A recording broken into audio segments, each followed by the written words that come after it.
তুরস্ক আর ইসরায়েলের সম্পর্ক এমন এক অবস্থায় এসে দাঁড়িয়েছে যাকে অনেক বিশ্লেষক প্রায় ভেঙে পড়ার মতো বলছেন। এই উত্তেজনার বড় কারণ গাজা ইস্যু। তুরস্ক শুরু থেকেই ফিলিস্তিনের পক্ষে অবস্থান নিয়েছে এবং প্রকাশ্যে ইসরায়েলের সামরিক পদক্ষেপের সমালোচনা করছে। অন্যদিকে ইসরায়েল অভিযোগ করছে তুরস্ক নাকি হামাসকে সমর্থন দিয়ে পরিস্থিতিকে আরো জটিল করে তুলছে। এখানে এই বিষয়টা আরো গুরুতর হয়ে ওঠে। রিসেপ তাইয়েপ এরদোগান অতীতের বিভিন্ন যুদ্ধের উদাহরণ টেনে ইঙ্গিত দিয়েছেন যে প্রয়োজনে তুরস্ক সরাসরি সামরিকভাবে জড়াতেও পারে। এই বক্তব্য আন্তর্জাতিক অঙ্গনে নতুন করে দুশ্চিন্তা তৈরি করেছে, কারণ তুরস্ক কেবল কথার দেশ নয়, বাস্তবেও তারা বিভিন্ন অঞ্চলে সামরিকভাবে সক্রিয় থেকেছে। এখন প্রশ্ন হলো, যদি সত্যিই যুদ্ধ হয় তাহলে কে এগিয়ে থাকবে? স্থলবাহিনীর দিকে তাকালে তুরস্ক সংখ্যায় অনেক এগিয়ে। তাদের বড় সেনাবাহিনী, আধুনিক ট্যাঙ্ক এবং দীর্ঘ সময় যুদ্ধ চালিয়ে যাওয়ার সক্ষমতা রয়েছে। অ্যাল্টি ট্যাঙ্ক এবং লেপার্ড 2 ট্যাঙ্কগুলো বড় পরিসরের যুদ্ধে তাদের শক্ত অবস্থান তৈরি করে। অন্যদিকে ইসরায়েলের মার্কাভা ট্যাঙ্ক প্রযুক্তিগতভাবে উন্নত হলেও সংখ্যায় কম, তাই তারা সরাসরি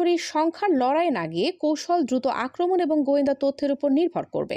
আকাশ যুদ্ধের চিত্রটা পুরো উল্টো। এখানে ইসরায়েল অনেক এগিয়ে। তাদের কাছে রয়েছে F-35 লাইটনিং 2 স্টেলথ যুদ্ধ বিমান, যা রাডার এড়িয়ে নির্ভুলভাবে আঘাত করতে পারে। এর সঙ্গে রয়েছে আয়রন ডোম এবং অ্যারো মিসাইল সিস্টেম, যা আকাশপথে আসা হুমকিকে ঠেকাতে বড় ভূমিকা রাখে। তুরস্কের বিমান বাহিনী আকারে বড় হলেও প্রযুক্তিগতভাবে কিছুটা পিছিয়ে। যদিও তারা নতুন প্রজন্মের ফাইটার তৈরি করে সেই ব্যবধান কমানোর চেষ্টা করছে। তবে এখানে একটি বড় ফ্যাক্টর আছে, ড্রোন প্রযুক্তি। তুরস্ক এই ক্ষেত্রে বেশ এগিয়ে। তাদের বেয়রাক্টার TB2 ড্রোন ইতোমধ্যে বিভিন্ন যুদ্ধে কার্যকারিতা দেখিয়েছে। বিশেষজ্ঞদের মতে একসাথে অনেক ড্রোন ব্যবহার করলে উন্নত প্রতিরক্ষা ব্যবস্থাকেও চাপে ফেলা সম্ভব। ফলে এটি ইসরায়েলের জন্য একটি বাস্তব চ্যালেঞ্জ হয়ে দাঁড়াতে পারে। সমুদ্র পথেও তুরস্ক কিছুটা এগিয়ে রয়েছে। তাদের ব্লু হোমল্যান্ড বা মাভি ভাটান কৌশলের মাধ্যমে তারা সমুদ্র অঞ্চলে নিজেদের উপস্থিতি জোরদার করেছে। তাদের নৌবাহিনী সাবমেরিন ও ফ্রিগেট সহ বেশ শক্তিশালী। অন্যদিকে ইসরায়েলের নৌবাহিনী তুলনামূলক ছোট এবং মূলত উপকূলীয় নিরাপত্তা ও জ্বালানি স্থাপনা রক্ষায় মনোযোগী।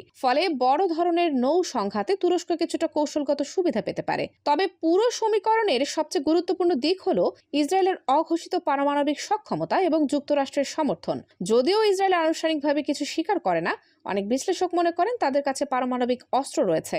এর সঙ্গে যুক্তরাষ্ট্রের দীর্ঘদিনের কৌশলগত সম্পর্ক তাদেরকে আরো শক্তিশালী অবস্থানে রাখে। অন্যদিকে তুরস্ক ন্যাটো এর সদস্য হলেও আন্তর্জাতিক রাজনীতির বাস্তবতায় সবসময় একইভাবে সমর্থন পাওয়া নিশ্চিত নয়।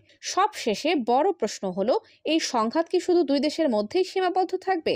বেশিরভাগ বিশ্লেষকদের মতে তা হওয়ার সম্ভাবনা কম, কারণ এই ধরনের সংঘর্ষ দ্রুত আঞ্চলিক এমনকি বৈশ্বিক আকার নিতে পারে। এতে অন্যান্য দেশ জড়িয়ে পড়তে পারে এবং জ্বালানি বাজারেও বড় ধরনের প্রভাব পড়তে পারে।